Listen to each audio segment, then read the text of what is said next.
Alhamdulillah, alhamdulillah wa syukurillah wa nikmatillah la haula wala quwata illa billah. Amma ba'du. Kehadapan Kepala SMA Negeri Sedangku yang saya hormati, yang pada saat ini tidak dapat hadir namun menitip salam. Assalamualaikum.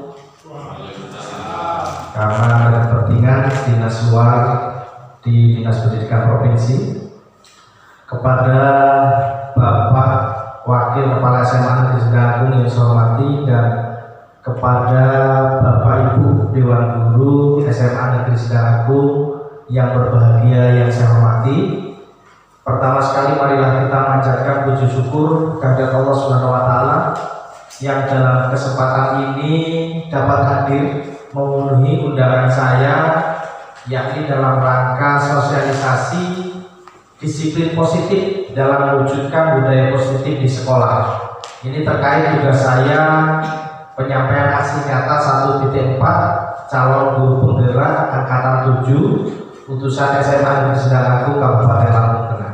Pertama sekali kita mengucapkan rasa syukur kehadirat Allah Subhanahu wa taala yang mana dalam kesempatan yang baik ini Bapak Ibu sekalian diberikan nikmat, yaitu nikmat sehat, sehingga dapat berkumpul di ruangan ini. Kedua kalinya salawat serta salam marilah kita sanjungkan kepada junjungan kita Nabi Muhammad SAW yang merupakan uswatun hasanah bagi kita, yang mudah-mudahan kita mendapatkan syafaatnya di yaumil qiyamah. Allahumma amin. Bapak Ibu sekalian,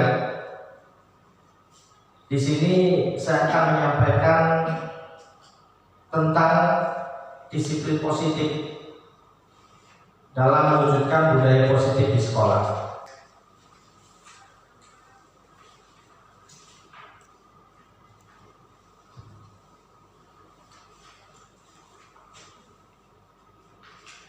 Budaya positif ini perwujudan dari nilai atau keyakinan universal yang diterapkan di sekolah.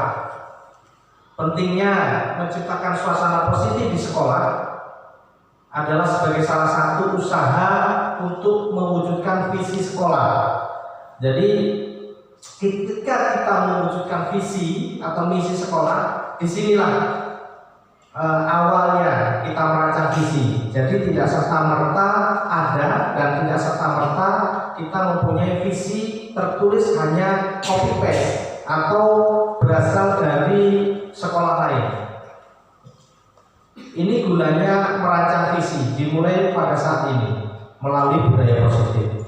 Selain itu, pentingnya menciptakan suasana positif di lingkungan adalah sekolah yang saling mendukung, saling belajar, saling bekerja sama, sehingga tercipta kebiasaan-kebiasaan yang baik.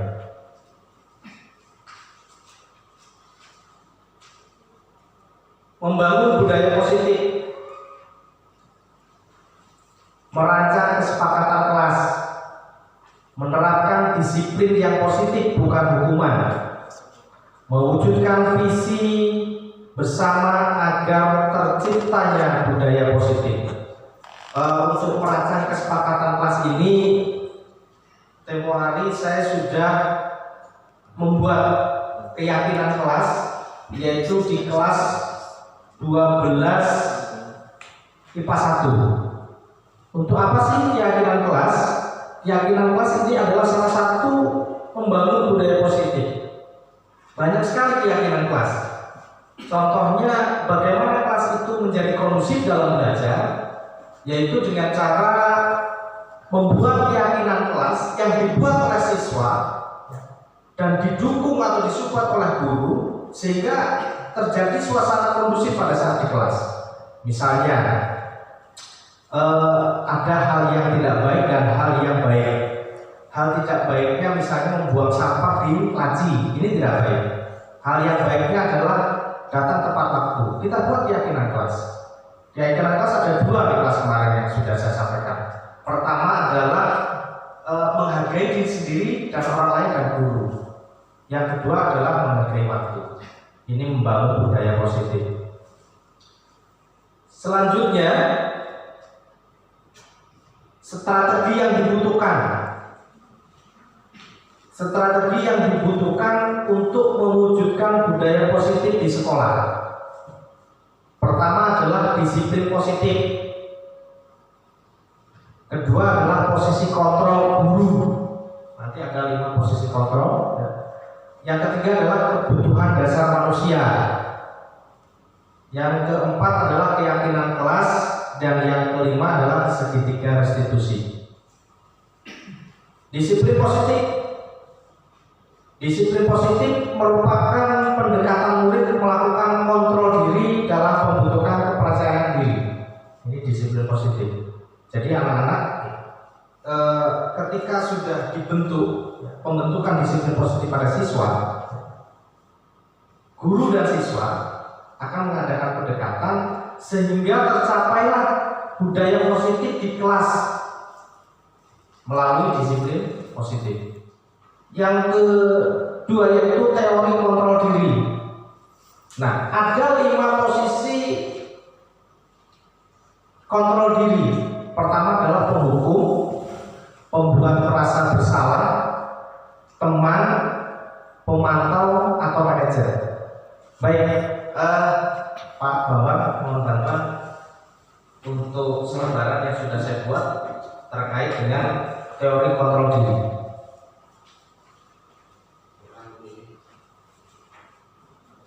Cukup Pak? Belum?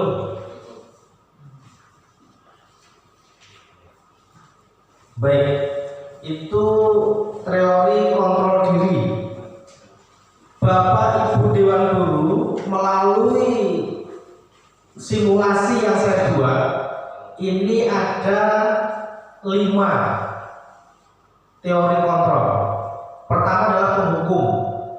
Yang kedua adalah pembuat merasa bersalah. Yang ketiga adalah teman. Yang keempat adalah pemantau. Yang kelima adalah manajer.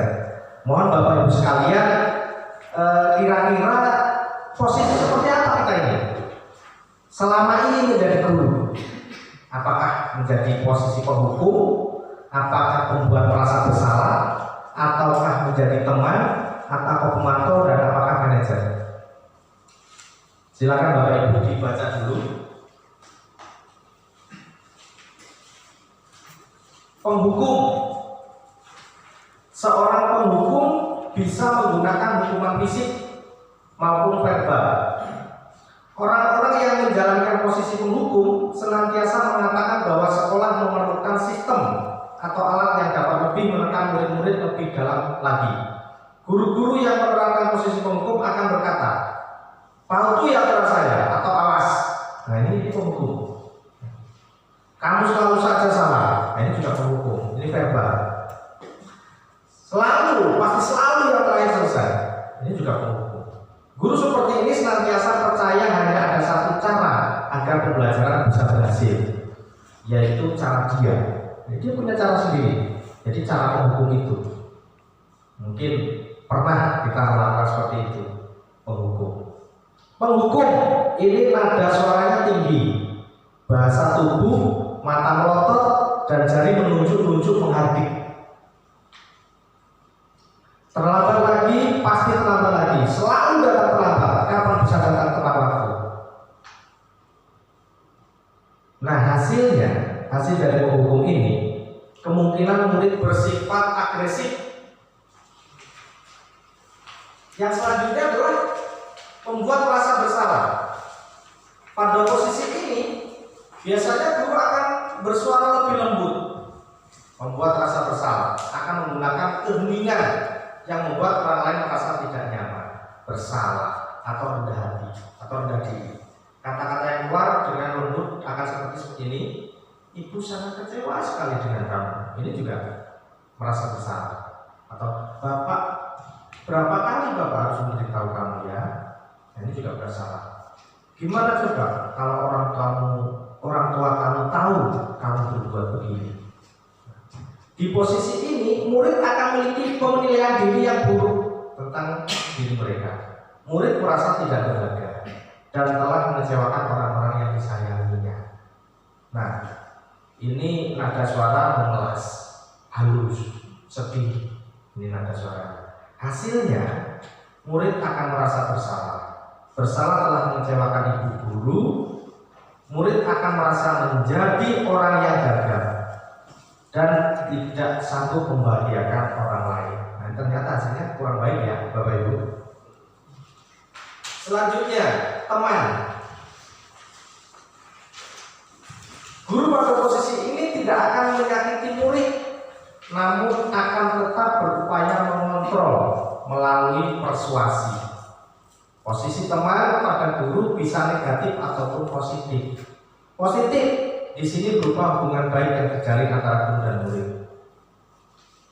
Posisi teman menggunakan hubungan baik dan humor untuk mengaruhi seseorang. Mereka akan berkata, ayo bantulah demi Bapak ya. Ayo, ingat tidak bantuan Bapak selama ini. Ya sudah, kali ini tidak apa-apa, nanti Ibu bantu bereskan. Nah, ini teman nih. Hasilnya, murid akan merasa senang dan akrab dengan guru. Ini termasuk dampak positif. Hanya saja di sisi negatif, murid menjadi tergantung pada guru tersebut. Kalau nggak guru itu enggak, dia akan merasa begini. Oh, ini guru ini yang condong dengan saya, sehingga guru yang lain ini terabaikan. Ini juga guru, ini jadi teman.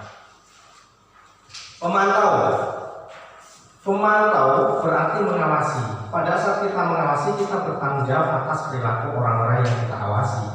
Posisi pemantau berdasarkan pada peraturan-peraturan dan konsekuensi dengan menggunakan sanksi dan konsekuensi. Kita dapat memisahkan hubungan pribadi kita dengan murid sebagai seorang yang menjalankan posisi pemantau. Pertanyaan yang diajukan seorang pemantau, peraturannya apa? Apa yang telah kamu lakukan? Ini kondisi siswa yang misalnya tidak melaksanakan tugas, gitu ya. Sanksi atau konsekuensinya apa kalau kamu tidak mengerjakan lagi? Nah, ini pemantau. Contohnya, guru, Adi, tahukah kamu jam berapa kita mulai? Adi menjawab, tahu Pak, kamu terlambat 15 menit. Apakah kamu sudah mengerti konsekuensi yang harus dilakukan bila terlambat? Paham Pak, saya harus tinggal kelas pada jam istirahat. Nanti dan mengerjakan tugas ketinggalan saya. Ya benar, nanti pada saat jam istirahat kamu harus tinggal di kelas untuk menyelesaikan tugas yang tertinggal tadi. Saya tunggu. Hasilnya, pemantau ini, murid memahami konsekuensi yang harus dijalankan karena telah melanggar salah satu peraturan sekolah. Guru tidak menunjukkan suatu emosi yang berlebihan, menjadi marah atau membuat merasa bersalah. Murid tetap dibuat tidak nyaman, yaitu dengan harus tinggal kelas. Ternyata pemantau juga kurang baik. Selanjutnya adalah manajer. Posisi terakhir manajer adalah posisi di mana guru berbuat sesuatu bersama dengan murid, mempersilahkan murid mempertanggungjawabkan perilakunya, mendukung murid agar dapat menemukan solusi atas permasalahan diri sendiri. Seorang manajer telah memiliki keterampilan di posisi teman maupun pemantau, dan dengan demikian bisa jadi di waktu-waktu tertentu kembali kepada kedua posisi tersebut bila diperlakukan. Ini contohnya, apa yang kita yakini kembali ke keyakinan kelas. Apakah kamu meyakininya? Jika kamu meyakininya, apakah kamu bersedia memperbaikinya? Jika kamu perbaiki ini, hal ini menunjukkan apa tentang dirimu? Apa rencana kamu untuk memperbaiki hal ini? Ini pemantau, manajer. Nah, contoh manajer itu nada suara tulus, bahasa tubuh tidak kaku, mendekat ke murid. Ini ada sebuah dialog di situ antara guru dan Adi. Guru, Adi, apakah kamu mengetahui jam berapa sekolah dimulai? Tahu Pak, jam 7. Ya, jadi kamu terlambat. Kira-kira bagaimana kamu akan memperbaiki masalah ini? Saya bisa menanyakan teman saya Pak untuk mengejar tugas yang tertinggal. Baik, itu bisa dilakukan. Apakah besok akan ada masalah untuk kamu agar bisa hadir tepat waktu? Tidak Pak, saya bisa hadir tepat waktu. Baik, saya hargai usahamu untuk memperbaiki diri. Nah, hasilnya posisi manajer, suara guru sebaiknya tulus, tidak perlu marah, tidak perlu meninggikan suara, apalagi menunjuk-nunjuk jari ke murid. Jadi dari 5 kontrol ini, mohon Bapak Ibu yang sudah membaca makalah yang sudah saya sampaikan tadi, kira-kira dapat mendemonstrasikan atau posisi seperti apa saya ini. Silakan dimulai dari penghukum, kira-kira siapa ini?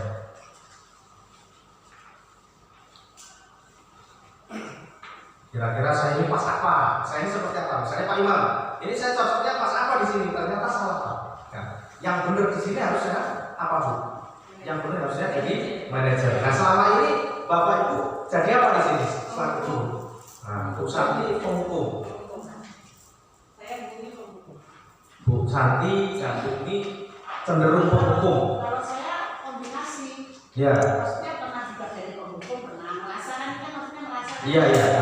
Merasa dari penghukum pernah, membuat merasa bersalah pernah, paling gampang tadi kan. Iya. Itu pernah, kalau tak gunakan itu saya pernah seperti itu. Jadi teman juga pernah. Jadi teman sudah pernah. Gitu. Kalau memantau pernah juga sih. Iya, itu yang belum jadi manajer, jadi yang belum pernah semua ya. Iya, oke. Kalau Pak Setio Edi Pak, kira-kira Bapak yang ini jadi apa ya? Kalau ini kayaknya saya dulu pernah Pak, membuat merasa bersalah. Iya, dari rasanya apa ya? Karena waktu itu saya udah kasih nasihat, tapi nggak tahu dia tertekan. Setelah itu malah tangan berubah seperti itu dulu. Tapi sekarang udah ada lagi saya. Membuat merasa bersalah dulu dari mulai bersalah. Jadi dengan adanya materi ini kita akan merubah paradigma bagaimana guru menjadi manajer. Apalagi kalau kita sudah melakukan IKM, kurikulum merdeka yang terfokus pada penguatan profesi pelajar Pancasila, kita akan kembali lagi dengan apa yang sudah disampaikan oleh Ki Hajar Dewantara. Ki Hajar Dewantara itu menyampaikan bahwasanya sebagai seorang guru itu baiknya contoh seperti petani. Petani itu tinggal anak itu sebagai bibitnya, sedangkan petani itu adalah gurunya. Biarkanlah siswa itu mencari, menuntut ilmu sesuai dengan kodrat alam dan kodrat zamannya. Ketika anak tersebut bisanya ini, ya berarti dia akan kelebihan di sini. Ini kodrat alamnya. Kodrat zamannya, ketika zaman kita itu sudah memasuki abad ke-22 misalnya, abad 21, berarti kita itu harus bisa mengikuti apa yang sudah dimiliki oleh siswa. Contohnya IT. IT itu adalah masuk ke abad 21. Jangan sampai kita terbalik. Gurunya abad 20, ya, siswanya abad 21, materinya masih abad 19. Paham ya Bapak Ibu ya? Jadi kalau ketika anak bisa mengaplikasikan sebuah HP Android digunakan untuk belajar, ya itulah ini kodrat zamannya, sesuai dengan kodrat zamannya. Baik, itu tentang teori kontrol. Selanjutnya kebutuhan dasar manusia. Next Pak. Kebutuhan dasar manusia itu adalah bertahan hidup, kasih sayang dan rasa diterima, penguasaan, kebebasan, kesenangan. Ini kebutuhan dasar manusia. Jadi seorang guru itu disinilah letak kebutuhan dasarnya, bertahan hidup, kasih sayang dan rasa diterima.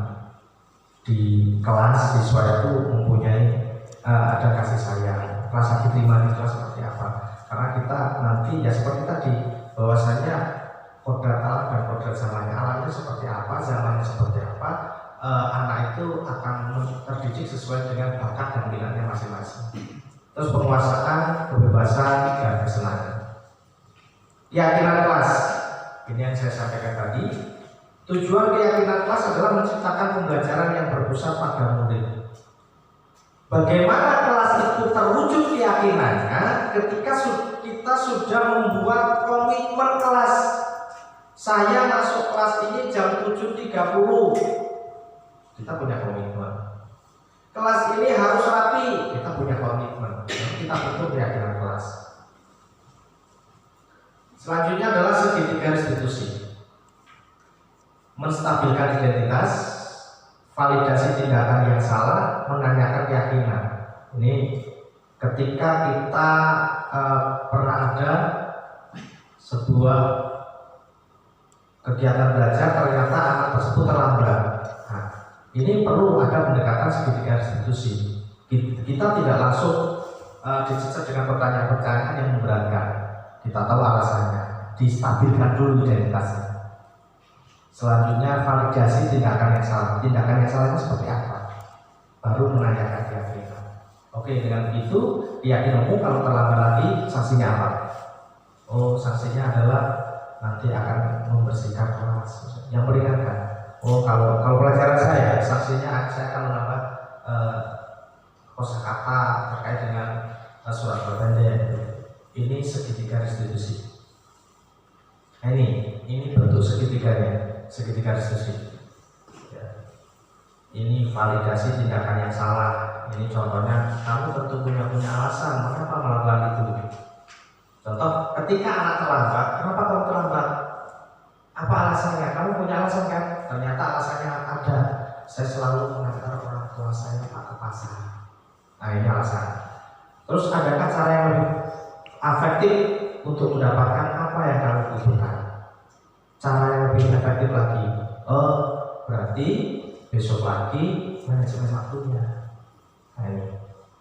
Terus menanyakan keyakinan kelas apa yang telah kita sepakati. Tadi sudah saya sampaikan. Kamu ingin menjadi orang seperti apa? Baru menstabilkan identitas. Itu segitiga restitusi. Next, dari menstabilkan identitas itu bertujuan untuk mengubah identitas anak dari orang yang gagal karena melakukan kesalahan menjadi orang yang sukses. Tadi kan gagal tuh, dengan terlambat itu gagal, tapi dengan diyakinkan, oh kamu jadi begini, kalau pagi harus ngatur ini. Nah, ini kan jadi sukses. Artinya anak tersebut tidak merasa bersalah terus tiap hari. Validasi tindakan yang salah. Next, Pak. Merupakan wujudnya tindakan yang salah dengan memahami alasan yang menyadari setiap tindakan memiliki tujuan. Ini semua terfokus pada siswa Bapak Ibu. Next, menanyakan keyakinan. Teori kontrol menyatakan bahwa kita pada dasarnya termotivasi secara internal. Saat perilaku telah divalidasi, maka anak akan siap untuk dihubungkan dengan nilai-nilai yang dia percaya dan berpindah menjadi orang yang dia inginkan. Bapak Ibu sekalian, itu adalah contoh daripada budaya positif yang akan kita lakukan. Kalau dari awal Pak Operator, dari awal misalnya dari aksi nyata sebelum materi sosialisasi, ini kita butuh dukungan. Ya, aksi nyata 1.4. Gambar pertama, Pak.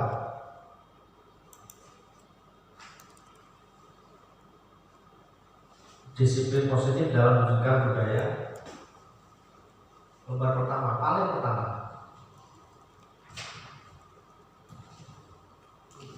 Ya, ini aksi nyata satu calon penggerak disiplin positif dalam mewujudkan budaya positif sekolah ya, di SMA kita.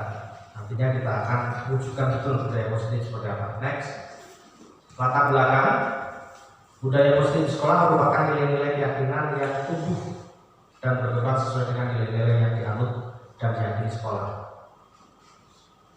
Next, tujuan menumbuhkan budaya positif dengan keyakinan kelas, membiasakan budaya positif dengan keyakinan kelas pada diri peserta didik.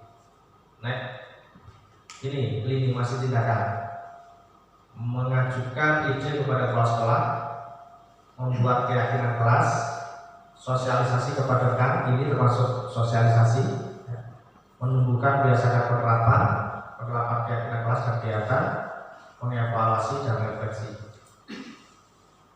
Selanjutnya dukungan yang dibutuhkan untuk kepala sekolah, kepala sekolah, teman sejawat, orang tua atau wali, hasil nyata, kegiatan nyata melalui membangun kesepakatan kelas. Baik, Bapak Ibu sekalian, mungkin itu materi tentang disiplin positif, mewujudkan budaya positif di sekolah kita. Untuk itu, atas perhatiannya, atas kesempatan waktunya, Bapak Ibu sekalian, saya ucapkan terima kasih. Dari saya akhiri wabillahi taufiq wal hidayah. Assalamualaikum warahmatullahi wabarakatuh.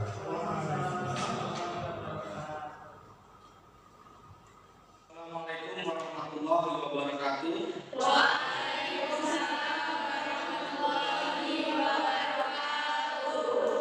Bagaimana anak saya? Baik? Terima kasih untuk anak-anakku sekalian kelas 12 IPA 1. Pada hari ini saya selaku wali kelas akan menyampaikan tentang budaya positif terkait keyakinan kelas kita. Untuk itu silakan sebelumnya ketua kelas memimpin doa. Sebelum memulai pelajaran, mari kita berdoa terlebih dahulu. Berdoa, mulai.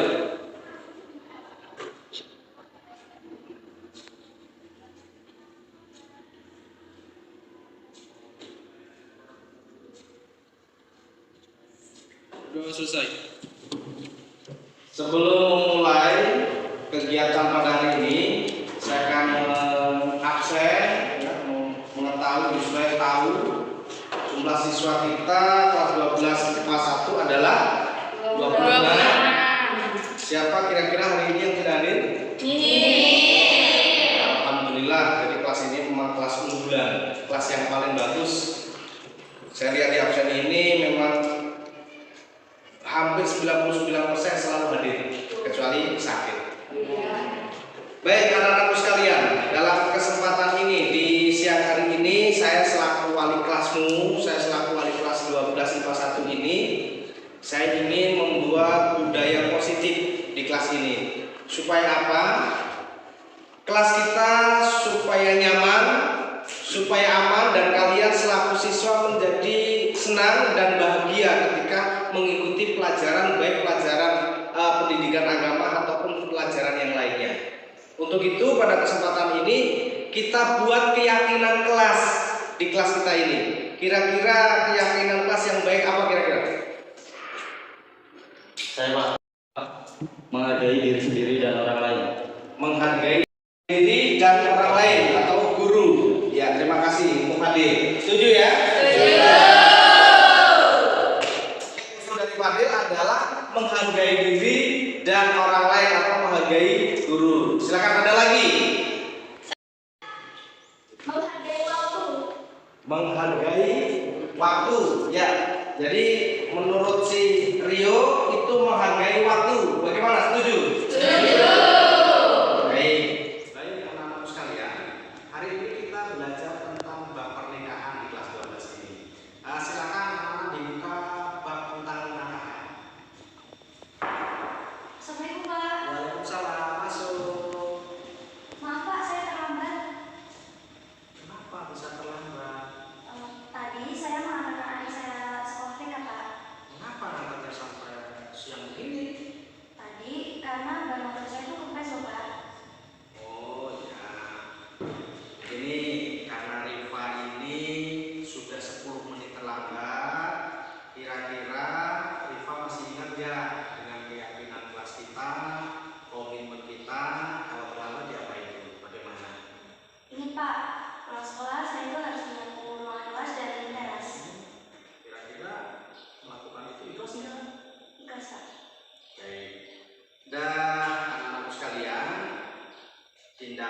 Rifa ini terpuji karena Rifa membantu orang tuanya mengantarkan adiknya. Namun kalau kita mau permasalahan, kita harus bisa mencari solusi yang baik. Jadi kalau Rifa mengantarkan adiknya sekolah, berarti Rifa harus bisa manajemen waktu, mengontrol kendaraannya terlebih dahulu supaya tidak terlambat lagi. Baik, selanjutnya apa kira-kira yang harus Rifa lakukan? Baik Pak, besok pagi saya akan datang lebih tepat waktu dan taati peraturan sekolah. Oke, silakan sekarang kembali ke tempat. Ya, terima kasih Pak. Selamat pagi Dela. Pagi Pak. Dela, tadi Bapak lihat kamu sedang berdandan saat pembelajaran saya.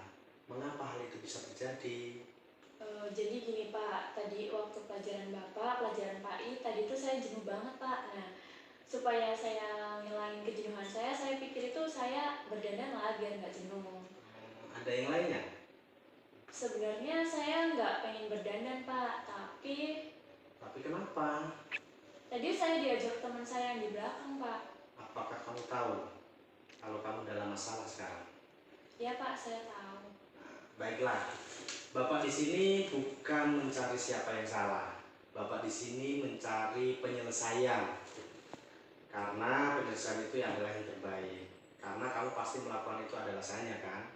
Pasti asik, pasti menyenangkan sehingga bisa menghilangkan kejenuhan. Iya Pak. Ya, Bapak lihat di sini kalau kamu merasa senang melakukannya. Karena kamu merasa tidak jenuh lagi. Tapi yang kamu lakukan itu merugikan orang lain dan orang lain merasa terganggu. Iya Pak, saya tahu. Sekarang mari kita bicara tentang keyakinan kelas kita. Percaya dan mana yang belum kamu tunjukkan. Kita harus saling menghormati Pak. Betul sekali. Kami masih ingat dengan keyakinan kelas kita. Nah, sekarang kembali saat kamu berdandan tadi. Apakah ketika kamu berdandan, orang lain merasa tidak terganggu dan kamu sudah menghormati orang lain dan dirimu sendiri? Tidak Pak. Tapi kamu mendapat rasa senang. Menurut Bapak, ada cara mendapatkan rasa senang itu tanpa merugikan orang lain dan menghormati diri sendiri. Bagaimana menurut kamu? Iya Pak, jadi saya minta maaf kepada Bapak dan kepada teman-teman sekelas dan saya berjanji untuk tidak mengulanginya lagi. Sekali lagi saya mohon maaf Pak. Baiklah, permohonan maafmu saya terima. Sekarang kembali ke kelasmu untuk mengikuti pelajaran dan lakukan apa yang kamu sampaikan tadi. Iya Pak, saya berjanji. Saya kembali ke kelas dulu ya Pak, terima kasih. Ya, sama-sama. Semoga kamu menjadi orang hebat di kemudian hari. Amin. Izin Pak. Ya, monggo silakan.